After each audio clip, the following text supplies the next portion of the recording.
Let me reframe something that might completely change how you see yourself. What if your standards aren't too high? What if they are just your desires trying to guide you? So many women aren't actually struggling with being high maintenance, contrary to popular belief. They are struggling with trusting what they want. So if you've been asking ChatGPT, am I asking for too much? How do I set standards without guilt? Why do I feel bad for wanting more? This episode is your permission slip to stop questioning yourself and start listening, because desires aren't demands, they're directions. Hey, welcome back to Confident and Empowered Women, the place where we stop moralizing our needs and start honoring our truth. I'm Letitia, and today's episode is for the woman who has been shrinking what she wants to stay likable, explaining her needs so she doesn't sound too intense, watering herself down and calling it being easygoing. We are not doing that anymore. Today, we are reclaiming desire as wisdom, not as weakness, and letting standards come from your self-respect, not self-protection. And if this podcast supports you, make sure you're subscribed so these conversations can meet you each week. Now, let's talk about the narrative we keep hearing. If your standards are too high, no one will ever meet them. You're going to end up alone. You're asking for more than you can give. You don't even meet your own standards. Now, if you've heard any of these things, here's the problem with that framing, aside from it being extremely offensive. It treats standards like performance metrics instead of personal alignment markers. And those are two very different things. Here's what no one taught us. Desire is data. It tells you what environment you thrive in, what drains you, what aligns with who you're becoming. But somewhere along the way, women learn to treat desire like a problem to be solved instead of a signal to honor. So instead of asking, why do I want this? We started asking, how do I stop wanting this? That's not growth. That's self-abandonment dressed up as maturity. Your desires didn't come to make you difficult. They came to direct you toward alignment. Standards are really just desires you're willing to stand behind. A standard is simply a desire that you no longer negotiate away. That's it. Not a rule, not a demand, not a test. Standards are not finish lines. They're filters. Standards aren't just a checklist that someone has to pass. They are a filter for the life you are building. So when you say, I value emotional availability, I desire peace in my nervous system, I want consistency, integrity, and depth, you are not demanding perfection. You are describing the environment where you thrive. That's not entitlement. That's self-awareness. So if you are saying, this matters to me, I move best in this energy, or I don't thrive without this, it's like saying, I can't start my day without a cup of coffee, and you wouldn't want me to either.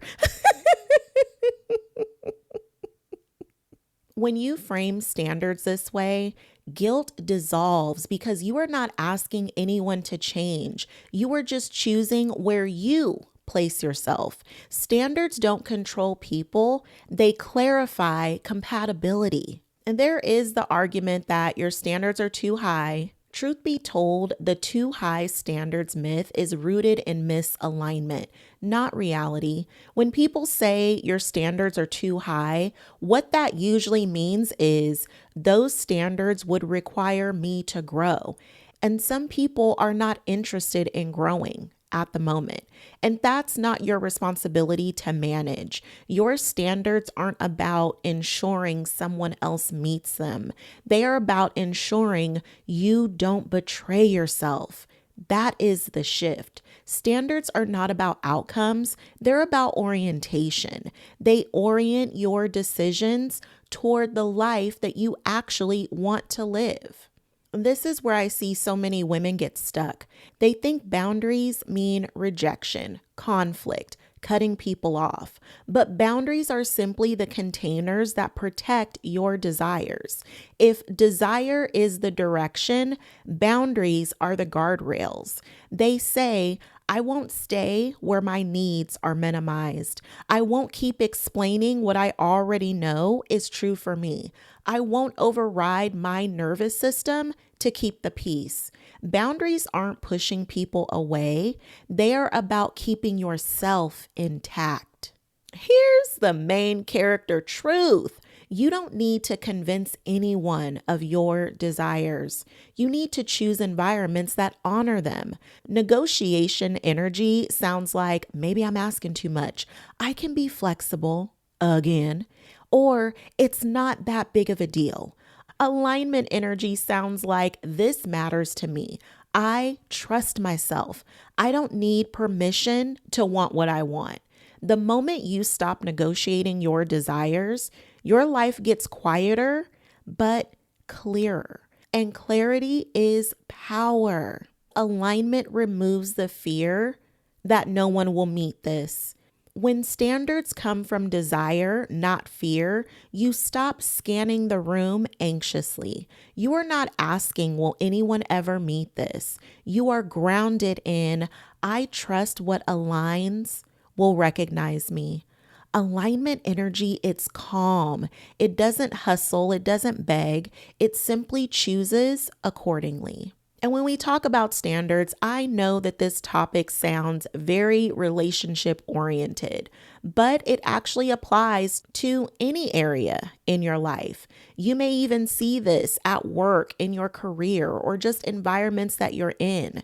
You can technically walk in shoes that are too small, but over time, they damage your feet and you start blaming yourself for limping.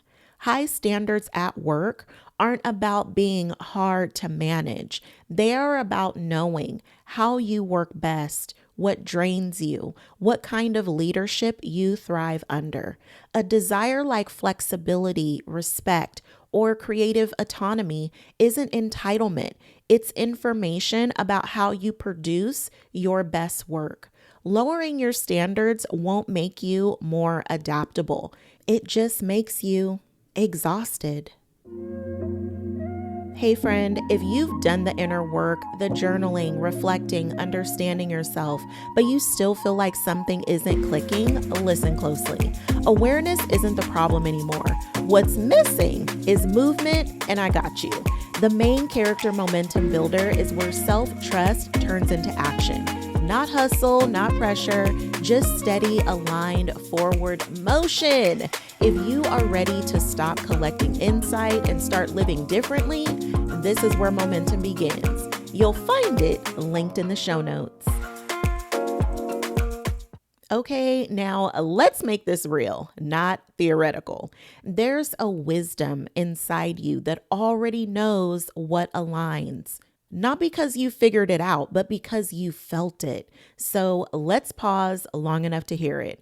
This self-love two-step is the desire alignment reset. Step 1, name the desire without editing it.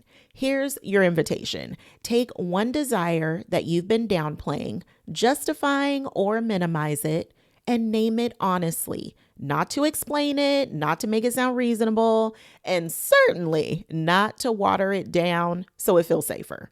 Just name it, because clarity begins when you stop arguing with yourself and Jesus. This step isn't about action yet. It's just self-permission. Step 2, align your next choice with that desire. Ask yourself, what is one choice I can make this week that honors this desire? Not a life overhaul, doesn't have to be a dramatic boundary speech, just alignment in motion. This might look like choosing rest instead of pushing it, saying no without over-explaining, creating space instead of forcing connection, or redirecting your energy towards what feels right. Alignment doesn't require intensity. It requires consistency. Now, let me pour into you real quick because standards keep you aligned with the version of you are rising into. It's how you honor the life you are creating. High standards don't limit your chances. They protect your time, your energy, your peace, and your future self. They say, I trust my desires. I value alignment over access. I choose resonance over reassurance. And that is not high maintenance. That's main character energy, okay? You don't need to become less to be loved. You don't need to edit your desires to be chosen. And you don't need to justify what brings you peace, safety, joy, or expansion. The right people won't feel threatened by your desires. They'll feel aligned with them. And this is the season where you say, I don't lower my standards to keep connection. I raise my alignment to match my values. This isn't just about relationships. This is how you build a life that feels like home to you. Standards aren't just rules for other people. They are reflections of what allow you to thrive, leads your present decisions. Your standards reflect what you respect within yourself, in your life, your values, your vision, and your self-respect. Alignment feels calm and peaceful. If it feels forced, that's your sign it's not aligned. Straight up. High standards aren't high maintenance. They are high alignment. They are an act of devotion to the life you want to live. You can trust your desires enough to build your life around them. Desires are divine clues gently guiding you back home to yourself and reminding you of who you are meant to be. Now, if this episode resonated, don't rush past it. Let it recalibrate how you talk to yourself this week. Subscribe so we keep building this version of you, the one who trusts herself, honors her desires, and moves with quiet certainty. There is a version of you who already trusts her desires. She's not rushing. She's not negotiating. She's not afraid. She knows what aligns with her, not because she chased it, but because she stayed true. So walk with that knowing this week and let peace be your confirmation. And I'll be right here reminding you of that every single step of the way. I love you, friend.